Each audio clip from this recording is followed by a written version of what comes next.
네, 안녕하세요. 안녕하세요. 저는 배인순 변호사입니다. 네, 김정환 변호사입니다. 잘 지내셨나요? 네, 뭐 잘 지냈어요. 네. 뭐 오늘은 어떤 주제 얘기해 볼까요? 오늘은 네. 정당방위에 대해서 한번 얘기를 해볼까 생각하고 있어요. 정당방위. 네. 사실 많은 분들이 관심을 갖기도 하는 네. 얘기인 것 같기도 해요. 네. 그 예전에도 한번 저희가 컨텐츠에서 짤막하게 얘기를 했었던 것 같은데 얼마 전에 성폭행 피해자가 이제 그걸 저항하는 과정에서 성폭행을 시도하는 가해자의 혀를 절단했다. 이걸 어떻게 처리할까에 대한 부분이 있었는데 경찰이 이제 정당방위로 보고 그런 의견으로 송치했다. 이런 내용의 기사가 있었기 때문에 그 부분에 대해서 설명을 드릴까 합니다. 경찰이 봤을 때 이제 정당방위다. 네. 송치를 했다는 거죠. 네. 그러니까 아직 뭐 그게 정당방위다라고 판결이 났다거나 네. 그런 건 아닌 그런 거지만 건 아닌 것 같아요. 어쨌든 그 사건의 내용을 조사했던 경찰은 네. 피해자가 성범죄를 피하기 위한 하나의 방어 수단이었다. 네. 부당한 침해에서 벗어나기 위한 방법이었다.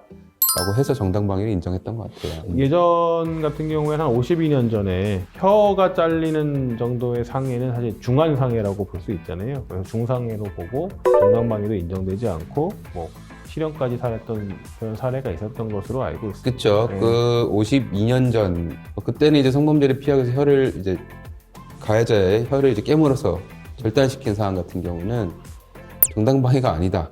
그러니까 정당방위는 피해에서 벗어나기 위한 최소한의 방법이 돼야 되는데 최소한의 방법이 아니었고 좀 과했다. 뭐 이런 취지였죠. 그러니까요. 이제 네. 뭐 오히려 피해자가 뭐 강도를 당하거나 폭행을 당하거나 그런 사안에서도 피해자가 반격을 하거나 혹은 뭐 유형력을 행사하거나 하면 오히려 이제 쌍방폭행이 되거나 그렇죠. 뭐 그런 사례가 더 많았기 때문에 뭐 지금 성폭행 사건과 관련해서 정당방위로 보겠다라고 하는 거는 상당히 전향적인 태도인 것 같긴 해요. 네.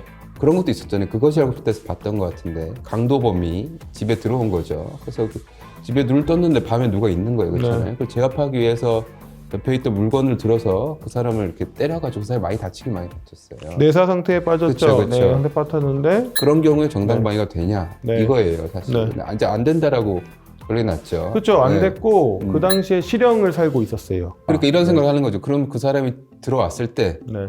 그 사람을 쫓아내기 위한 최소한의 방법으로 뭘 찾아야 되냐. 상식적으로는 바로 옆에 있는 물건 뭐라도 집어가지고 던지는 게 네. 부합, 그렇겠죠. 상식에는 부합하잖아요. 네, 근데 네. 그러면 안 되고 음. 뭔가 저 사람을 쫓아내기 위한 아주 적절한 방법 찾아내야 된다. 뭐가 있을까요, 진짜로? 소리를 지르고 그거 쉽지가 않죠, 사실. 소리를 지르고 예. 만약에 저쪽이 공격을 해오면 팔을 잡고 그 정도여야 되는 거예요. 그러니까, 과거의 정도에서는. 예, 그러니까 이제 일반인의 상식에 벗어난다. 그리고 뭐 법조인들도 상식에 좀 벗어난다고 생각했었을 것 같아요. 네. 이게 이제 외국, 특히 미국 같은 경우에는 네.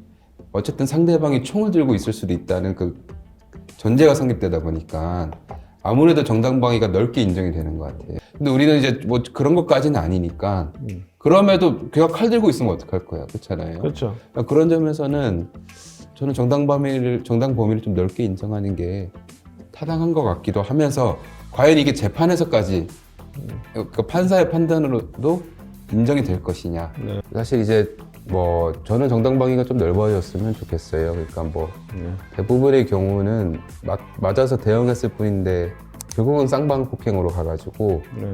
결국은 서로 전과자가 안 되려면 서로 합의해야 되는 그렇죠. 그런 웃지 못할 일이 벌어진단 말이에요. 그렇잖아요. 네, 이 말씀이 맞는 거예요. 제가 지금 실제로 아는 분이 자꾸 전화 오셔서 물어보시는 것 중에 하나가 시비가 붙어서 자기도 이제 밀치는 정도의 폭행을 했고 그 후로 이제 폭행을 가하게 당해서 안아골절이 되신 거예요. 그 상해 정도가 되게 컸거든요. 근데 문제는 이제 때린 게 있잖아요. 밀치거나 뭐 그 정도의 유형력 행사가 있으니까 서로 합의를 해야 되는 상황이 되는 거예요. 그래서 합의를 안 하니까 정당방위를 인정하는 게 아니고 그냥 검사가 기소유예를 하는 거죠. 사실 기소유예는 처벌 안 받긴 하지만 어쨌든 혐의가 있다는 거잖아요. 그러니까 그거는 일반인의 상식에서는 좀 받아들이기 어려울 수 있다. 그래서 배 변호사님 말씀처럼 정당방위에 대해서는 조금 더 현실화될 필요가 있을 수 있다라고 하면서 오늘 영상을 마치면 될 것 같습니다. 네, 여기까지 하겠습니다. 감사합니다. 감사합니다.